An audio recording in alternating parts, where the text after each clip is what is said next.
My wife screamed, "I wish I'd married Chris instead. At least he's a real man."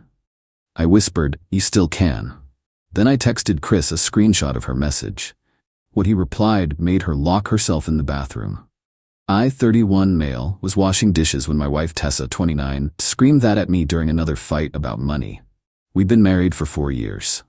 The context? I'd suggested we skip her cousin's destination wedding because we needed new tires and our AC was broken. Apparently, this made me less of a man than Chris, her ex who she dated for 3 years before me. Chris would never make me miss family events. He actually provided for his woman. God, I wish I'd married him instead. At least he's a real man. I turned off the water, dried my hands slowly, looked at her and whispered, "You still can." She laughed. "What?" "You still can marry Chris. I won't stop you." Before she could respond, I pulled out my phone and did something petty. I took a screenshot of our Ring camera that had recorded her whole rant, audio included, and texted it to Chris with, "Your ex says she wishes she married you instead. Interested?" Tessa was still ranting about how Chris bought his current girlfriend a Tesla when my phone buzzed. Chris replied, "LMAO, is this real?" "Bro, I broke up with her because she maxed out 3 of my credit cards and told my mom I was cheap. Tell her I'm good. Actually, show her this." He sent another text. "P.S. That Tesla she's talking about? It's a 2015 Honda Civic. Tessa always did live in Fantasyland. Good luck with that mess." I showed Tessa my phone. She read it once, twice. Her face went from red to white. Then she ran to the bathroom and locked herself in. Through the door, I could hear her crying and calling someone. 20 minutes later, she came out, grabbed her purse, and left without a word. That was 3 days ago, and that's when the real circus began. Update 1. Tessa didn't come home for 2 days. Stayed at her sister Simone's place. But she wasn't just hiding. She was plotting. First, she went on Facebook and posted this masterpiece. Sometimes you don't realize you're in an abusive relationship until someone shows you how petty and vindictive your partner really is. Reaching out to my ex to humiliate me? That's a new low. Considering my options, her mom, Darlene, commented immediately, "Baby, come home. You don't deserve this treatment." Her dad, Frank, "That boy never deserved you." But here's the thing about public posts, sometimes the truth shows up. Chris's girlfriend Bella commented, "Wait, is this the same Tessa who DM'd my boyfriend last month asking if he ever thinks about what could have been, the one he had to block? That Tessa?" The comment got deleted, but not before I screenshot it. Then Tessa made her first mistake. She tried to access our savings account. Not to take money. She couldn't, it was only in my name. But she wanted to see how much was there. How do I know? Because the bank called me about unusual login attempts from her phone. She was planning something. That evening, she came home with Simone and her mom. Full intervention mode. "We need to talk about your behavior," Darlene started. "My behavior?" "Contacting Chris was abuse," Simone chimed in. "Emotional abuse." "Interesting. Tessa, did you tell them about last month?" Tessa's eyes widened. "What about last month?" "When you DM'd Chris asking if he thinks about what could have been, his girlfriend mentioned it." Dead silence. Darlene turned to Tessa. "You told me he was the one dwelling on the past." "Mom, it's not like that." I pulled out my phone. "I also have screenshots of you texting your coworker Jordan about how attractive he is. From 2 weeks ago. Want me to continue?" Simone looked disgusted. "Tessa, what the hell?" They left after Tessa promised this was all a misunderstanding and we just needed space. But that night, while I was sleeping on the couch, my choice, I heard her on the phone. "I need $5,000, just until I can figure things out." "No, I can't ask him." "Please, Daddy?" Frank said no. I heard her slam her phone down. Update 2 yesterday, Tessa escalated in the most entitled way possible. She called my mom. My mom. Crying about how I was financially controlling her and isolating her from support. My mom, bless her, called me immediately. "Jake, Tessa just called saying you won't let her access money?" "Mom, she has her own checking account with her paychecks. She wants access to my savings that I had before we got married." "Oh, she left that part out." She also left out that she's been texting her ex and calling her coworker hot. "I see. Want me to handle this?" "Do what you think is best, Mom." My mom called Tessa back and apparently said, "Sweetheart, I raised my son to respect his partner. But I also raised him not to be a doormat. Stop calling me with lies, or I'll start telling people about the time you borrowed $200 from my purse at Christmas and never paid it back. Tessa was furious. She came home screaming about how I'd turned everyone against her. Everyone? I've talked to literally no one except showing you Chris's text. You told your mom lies. I told her the truth. You're mad because your lies didn't work. Then she dropped the bomb. I want a divorce, and I want half of everything. Okay? Okay? That's it? Yeah. Okay. File the papers. She was expecting a fight. Begging. Something. Instead, I started looking up divorce lawyers on my phone right in front of her. You're not even going to try to save this? She screeched. Save what? A marriage where you wish you'd married someone else? Where you're texting other men? Nah, I'm good. She grabbed her phone and called someone. Daddy? He's giving up on us. He's not even fighting for our marriage. I could hear Frank sigh through the phone. Tessa, you literally told him you wished you'd married someone else. But he's supposed to fight for me. Why? So you can keep treating him like garbage? No, sweetheart, you made this bed. She hung up on her own father. Update 3. Tessa tried to play the victim card hard this week. First, she posted on Instagram that she was going through a difficult time and needed support and prayers. She set up a Venmo with the caption, "Rebuilding after betrayal." Someone sent her $20. It was Chris. With the note, "For therapy, you need it." She blocked him everywhere and had a meltdown. Then came the workplace drama. We work at different companies, but apparently, she'd been telling her coworkers I was abusive and controlling. One of them, Destiny, reached out to me on LinkedIn of all places. Hey Jake, I don't know you, but I work with Tessa. She's been saying some concerning things and asking people to loan her money for a escape fund. Just thought you should know she's claiming you monitor her accounts and won't let her leave. But then she showed up yesterday in a new Michael Kors bag, so something doesn't add up.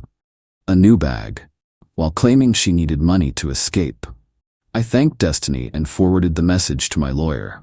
That afternoon, Tessa's coworker Jordan, yes, the hot one, showed up at our apartment. Bro, we need to talk. We really don't. Your wife is telling everyone at work that you're dangerous. She asked me to let her stay at my place. I laughed. And my girlfriend is pregnant and pissed. Tessa knew that. She's trying to cause problems because I rejected her last month. You rejected her? Yeah. She came on to me at the office happy hour. I shut it down. Now she's trying to blow up my relationship. I asked if he'd be willing to tell this to a lawyer. He said absolutely. That evening, Tessa came home with shopping bags. Plural. Retail therapy? I asked. I deserve nice things after what you've put me through. What I've put you through? You mean showing your ex what you said about him? You humiliated me.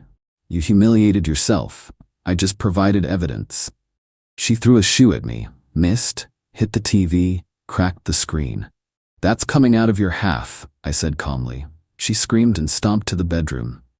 Update 4. The lawyer meetings started. Tessa hired Lawrence, who apparently was the best divorce attorney in town according to her Google search. My lawyer, Denise? She actually laughed when she heard who Tessa hired. Lawrence? He's good at billing, not so good at winning when his client has no case. We met for mediation. Tessa showed up in a full designer outfit, new jewelry, fresh mani-pedi, while claiming she needed alimony because she couldn't maintain her lifestyle without me. Denise pulled out receipts. Your client spent $3,400 on clothing and accessories in the past week while claiming financial hardship? Lawrence looked at Tessa. You spent what? I needed to look professional for these meetings. You needed $3,400 worth of professional? The mediator, an older woman named Dorothy, wasn't having it. Ma'am, you're employed full-time, have no children, and the marriage lasted 4 years. What exactly is your hardship? He emotionally abused me. How? He contacted my ex. After you said you wished you'd married him instead. Silence. Denise pulled out more papers. We also have statements from Jordan Martinez and Destiny Williams regarding your advances toward Mr. Martinez and your false claims about my client. Tessa turned white. How did you? They came forward voluntarily. Apparently, you've been causing problems at their workplace. Lawrence asked for a recess. I could hear him outside. You hit on someone at work and lied about abuse? Do you understand how this looks? When they came back, Lawrence said they'd consider a clean split. No alimony. Each keeps their own accounts and debts. No, Tessa said. I deserve compensation for my pain and suffering. Dorothy actually snorted. Pain and suffering? Ma'am, this is a no-fault divorce state, and even if it wasn't, you're the one who said you wanted someone else. We left without an agreement. Update 5. Tessa's entitlement reached peak levels this week. She decided if she couldn't get money from me legally, she'd try other methods. She started selling our stuff on Facebook Marketplace, except it wasn't ours. It was mine. My gaming console, my guitar, my signed baseball collection, all posted for sale. One problem, I work from home Fridays. I caught her loading my guitar into some dude's truck. That's theft, Tessa. It's communal property. I bought it 5 years before we met. I have the receipt. The buyer looked uncomfortable. Look, man, I don't want any trouble. No trouble. This is stolen property. I'm calling the cops. He unloaded the guitar and left immediately. Tessa was livid. You cost me that sale. You tried to sell my guitar. The cops arrived. I showed them receipts, photos of me with the items from before our marriage, the Facebook listings. Tessa tried to claim it was a misunderstanding. They gave her a warning but told her one more incident would mean arrest. That night, she called Chris again, from our landline, at 1 a.m. I know because I heard her through the bedroom door. Chris, I know I messed up, but we were good together once. Can't we try again? I couldn't hear his response, but I heard her. Your girlfriend doesn't have to know. Oh, you're married now? Since when? Last month? You didn't post about it? Oh, you blocked me. She hung up and cried for an hour. Final update. The divorce was finalized yesterday. Here's how it all shook out. Tessa made one last desperate play. She showed up to court claiming she was pregnant. My lawyer immediately requested proof. I don't have the test with me, Tessa said. The judge, who was already over this case, ordered a recess for her to get proof. She came back with a pregnancy test that she tried to take in the courthouse bathroom. It was negative. Your Honor, my client appears to be having an emotional breakdown, Lawrence said, looking exhausted. The judge wasn't sympathetic. Miss Wilson, you've wasted this court's time with false claims, attempted theft, and now a phantom pregnancy. Here's my ruling. Clean split. Each party keeps their premarital assets and their own debts. Given Miss Wilson's behavior, she will pay Mr. Wilson $1,200 for the damaged television and attempted theft of his property. What? I have to pay him? You're lucky he's not pressing criminal charges. Any objection to this ruling, counselor? Lawrence shook his head. No, Your Honor. Outside the courthouse, Tessa had her final meltdown, in front of everyone. You ruined my life. I gave you the best years of my life. 4 years, Tessa, and you spent them wishing you were with someone else. Darlene tried to calm her down. Honey, let's just go. No, he needs to know what he's losing. I know exactly what I'm losing. Someone who called me not a real man, who hit on her coworker, who lied about abuse, and who tried to steal my stuff. I'm devastated. Even Frank looked done. Tessa, enough. You did this. The best part? Jordan and Destiny were there as witnesses.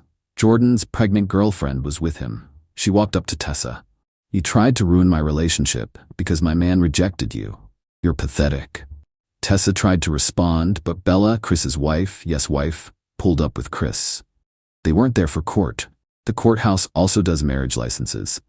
They were picking up certified copies for their honeymoon. Tessa? Bella said, surprised. Oh right, your divorce. Chris, isn't this the ex who keeps calling you? Chris looked uncomfortable. Let's just go, babe. Wait, Bella said, turning to me. You're Jake? The one who warned Chris about her texts? Thank you. That helped us decide to elope instead of waiting. Didn't want any drama at our wedding. They left hand in hand.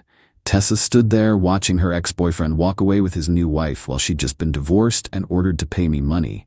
She didn't even cry. Just stood there in shock. As of now, Tessa moved back with her parents. She was fired from her job for creating a hostile work environment. Jordan filed a complaint. Chris and Bella are on their honeymoon in Greece. She posted photos. Jordan and his girlfriend are doing great. I kept the apartment, my stuff, and my sanity. Last week, I ran into Simone at a coffee shop. She apologized for taking Tessa's side initially. She's my sister, but she's always been like this, always wanting what others have, never appreciating what she had. You're better off. I know. She's still talking about Chris, shows us his wedding photos saying, that should have been me. But she had her chance with him, and with me. Yeah, but Tessa doesn't want what she has. She wants what she can't have. Always has. Yesterday I got a text from an unknown number. Jake, I'm sorry, can we talk? I replied no, then blocked it. I'm doing good now. Started therapy to process everything, healthily, unlike buying $3,400 in clothes. Joined a hiking group. Even went on a date last week with a woman named Carmen who laughed when I told her this story and said, at least my ex just stole my Netflix password. To everyone asking if I regret texting Chris, nope. He deserved to know his ex was still obsessed, and his response ended her fantasy immediately. The most ironic part? If Tessa had just been honest about being unhappy instead of cruel, we could have divorced amicably. Instead, she lost everything chasing a fantasy that never existed. But hey, at least she's got those designer bags to keep her company. Edit. Stop asking for Tessa's Instagram. Let her rebuild in peace. Edit 2. Yes, Chris and Bella really got married that fast. They'd been together for 2 years and Tessa's harassment pushed them to elope. Edit 3. No, I'm not dating Carmen seriously yet. It was one date. I'm taking time to heal properly.